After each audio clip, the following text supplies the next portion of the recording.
Con respecto a los tipos de familia, en función de la estructura, podemos encontrar que una familia puede ser nuclear, es decir, formada por unos padres, puede ser biparental o monoparental, y los hijos simplemente. O también puede ser polinuclear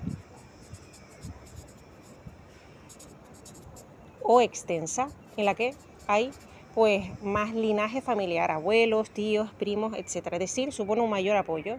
Ahora mismo está en auge la estructura nuclear. También podemos encontrar familias biparentales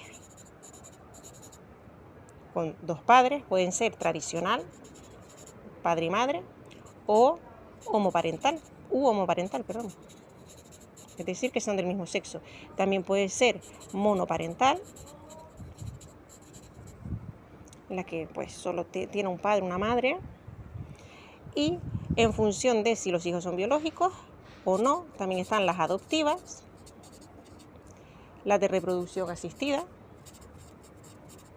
en este caso si son biológicos, y las reconstituidas, con las que tendríamos que tener especial cuidado, porque son más complejas las familias reconstituidas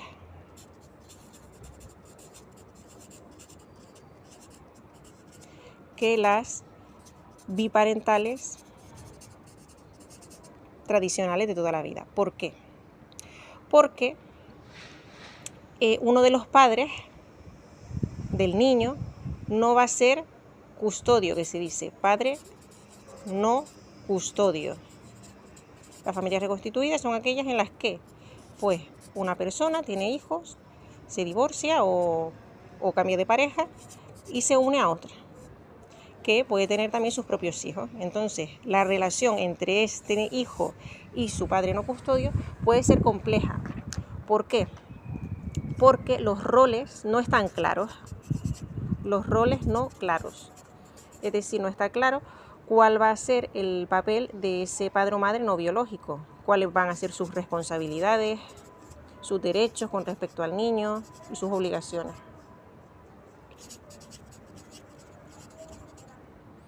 En estos casos es fundamental, por un lado, negociar esas relaciones entre padres y madres no custodios y esos hijos.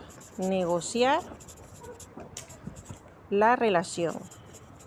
En segundo lugar, fortalecer el vínculo conyugal y no tener antes hijos de la pareja que se ha formado, hasta que ese vínculo no esté bien fuerte, porque podría complicar aún más lo que es la situación familiar. Y hasta aquí. Ahora voy a hablar sobre las familias en situación de riesgo psicosocial. ¿Qué se considera esa situación de riesgo psicosocial? En primer lugar, aclarar que no tiene por qué conllevar medida de amparo, es decir, quitar la custodia a los padres, quitar la tutela más bien, y dársela a otro, sino que simplemente es una forma de clasificar a las distintas familias, si estás o no en una situación de riesgo psicosocial, y tener en cuenta que eso está ocurriendo. Vale. En primer lugar, son aquellas familias que presentan circunstancias tanto personales como relacionales que pueden considerarse de riesgo. Personal, por ejemplo, puede ser una enfermedad, y relacional, por ejemplo, puede ser muchas discusiones en casa. En segundo lugar, influencias negativas del entorno, como puede ser vivir en un barrio conflictivo.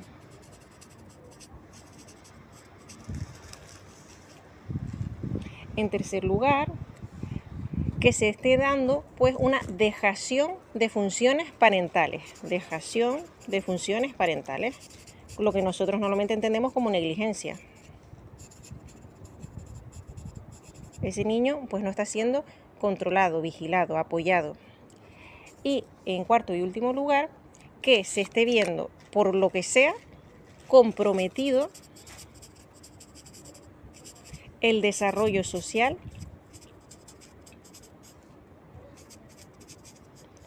o personal del menor. Como por ejemplo puede ser pues el acceso al idioma, ¿vale? El acceso al idioma o pues otras circunstancias. Muy bien, esta es otra posible pregunta de examen, que es el contexto familiar de riesgo.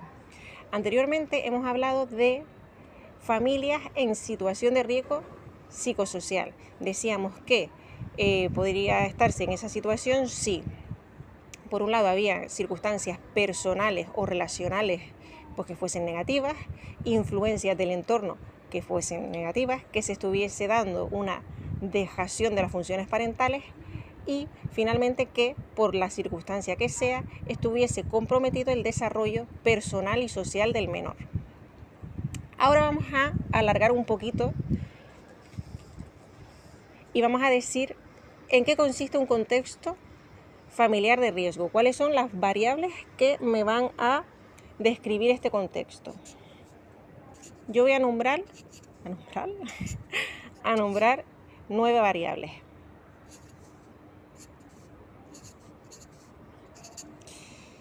La primera variable es que la familia posea teorías nurturistas.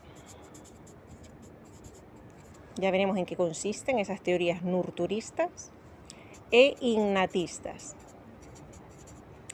Las familias nurturistas, que profundizaremos a continuación, son aquellas que van a ser ambiguas, van a ir de la permisividad a la restrictividad, es decir, hay cierta incoherencia parental y que principalmente se van a preocupar por el bienestar físico. Por su parte, las innatistas son aquellas que consideran que ya, pues, lo que son las características del menor son invariables, ha nacido con ellas y no se puede hacer nada para mejorarlo. Y entonces optan por la permisividad y la evitación de conflictos. Pero ya adentraremos más en esas teorías y en qué consisten estas teorías implícitas. En segundo lugar, el contexto familiar de riesgo también contiene distintas pautas educativas de riesgo por parte de los padres. Pautas educativas de riesgo. Principalmente son 4. La primera de ellas es una disciplina incoherente.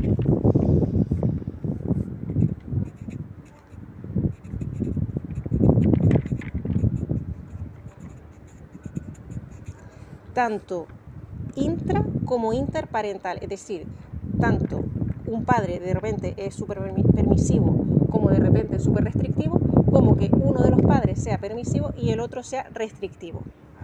Ambas son disciplinas incoherentes, intra o interparentales. En segundo lugar, una disciplina colérica, explosiva. Pues padres que se cabrean, que van de 0 a 100, que incluso practican la coerción, la amenaza. En tercer lugar, una baja implicación o supervisión.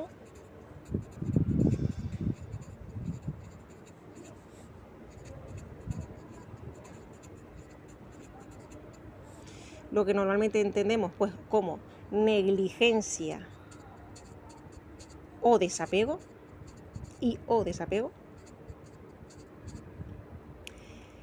finalmente una disciplina rígida e inflexible. Disciplina que sea rígida e inflexible, que las normas no están adaptadas al niño, al menor.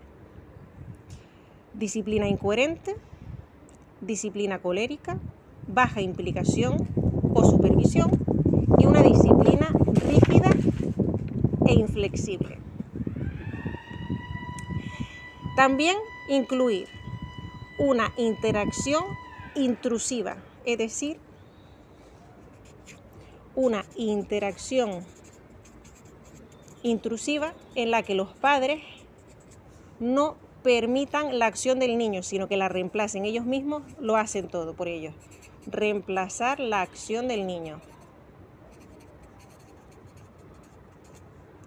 Y también solo fijarse en lo negativo, en las acciones negativas. Focalizarse en los aspectos negativos del niño todo el rato.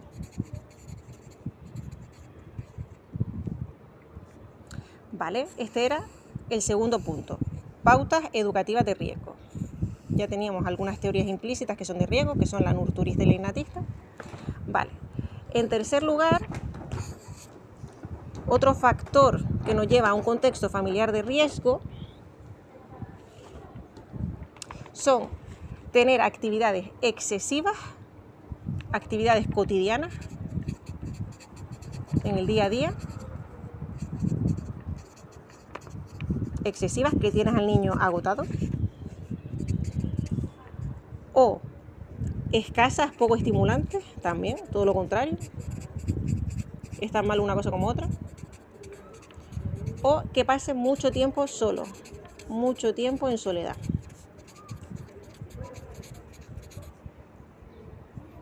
Actividades de la vida cotidiana que sean excesivas para el niño, que sean escasas o poco estimulantes, y finalmente que pase mucho tiempo en soledad. Este es el tercer punto. El cuarto punto es que los padres normalmente realicen una evaluación automática de las situaciones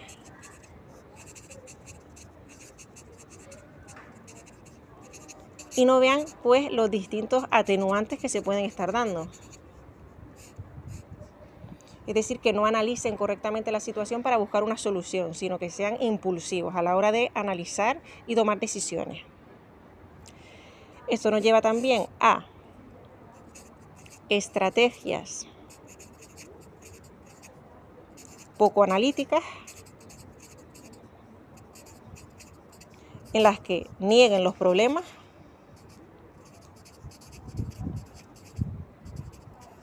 o se victimizan.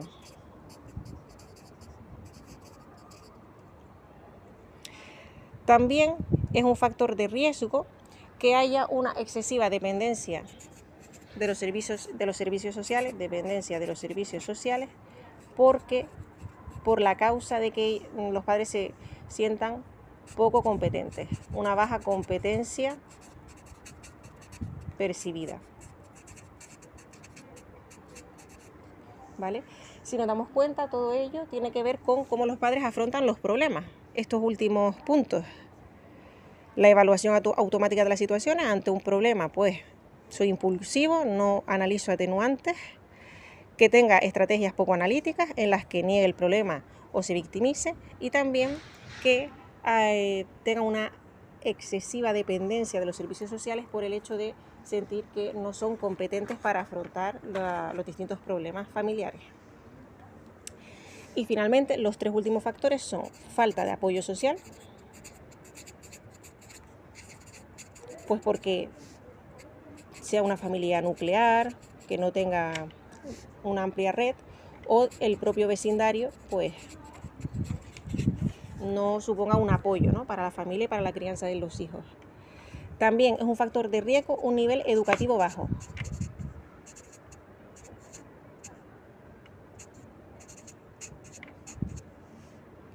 O que se dé una deprivación cultural.